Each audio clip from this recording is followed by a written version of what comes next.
Saludos, estimados, espero se encuentren muy bien. Estamos en la fase 3, semana 10. Llegamos a la semana 10.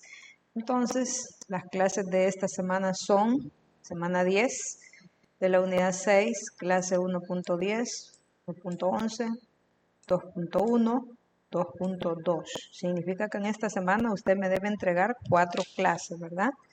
Luego ya sabe que la autoevaluación, el repaso, practico, ¿verdad? Entonces, vamos a la clase 1.10, uso de condiciones necesarias y suficientes.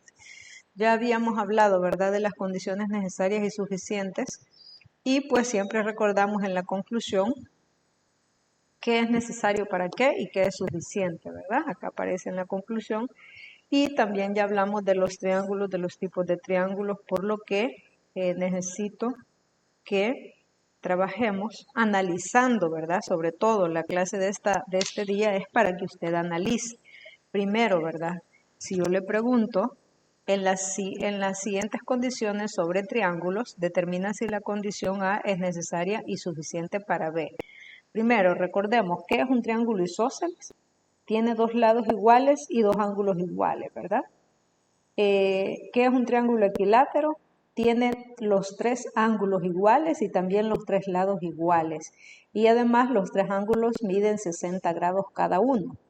Un triángulo isósceles, otra vez, dos lados iguales. Un triángulo rectángulo tiene un ángulo recto o un ángulo de 90 grados. Entonces, estas son las condiciones A que son necesarias y suficientes para B, que es lo que vamos a contestar, ¿verdad?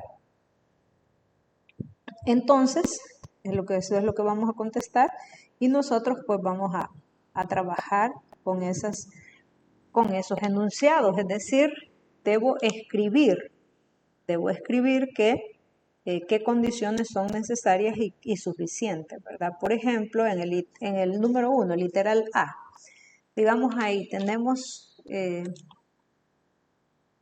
valor de A dice, que en literal A isósceles. Luego dice B, tiene dos ángulos de igual medida. Entonces vemos nosotros que eso tiene coherencia, que eso es así, ¿verdad?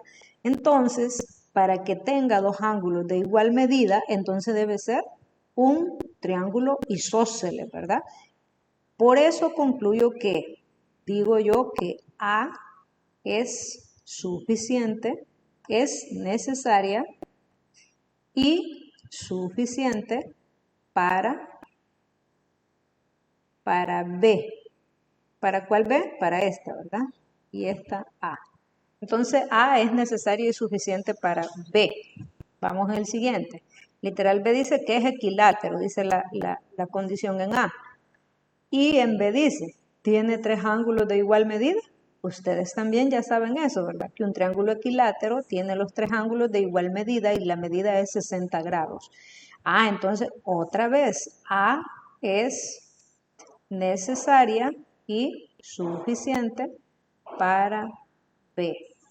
Puro análisis, ¿verdad? Debemos analizar. Luego me dice el literal C. El literal C dice que es isósceles y que es equilátero, ¿verdad? Entonces acá A es necesaria para B, puede ser, ¿verdad? Que es necesario para B, pero no es suficiente. Entonces solo voy a escribir que A es necesario para B. Solamente es necesario, pero no es suficiente. No puedo decir que un triángulo isósceles también es equilátero, ¿verdad? Entonces solo se cumple una cosa, pero no la otra. Ok, en el literal D dice que el triángulo es rectángulo y también es equilátero, dice, ¿verdad? Rectángulo y también equilátero. Entonces aquí definitivamente A no es necesaria ni suficiente para B. A no es necesaria ni suficiente para B.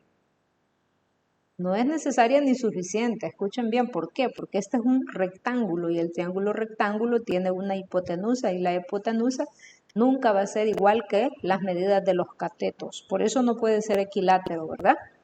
Por eso no puede tener sus tres lados iguales.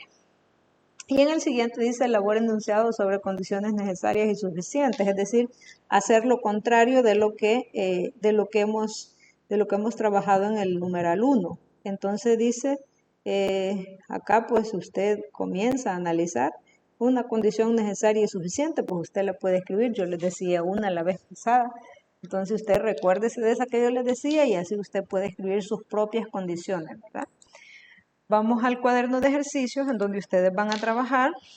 Acá pues otra vez aparece la conclusión, aparece un ejercicio que elabore ustedes las condiciones necesarias y suficientes. Acá pues por favor, ¿verdad? Hay que leer para poder contestar si A es necesaria y suficiente para B. Y ahí contestar los literales que aparecen acá.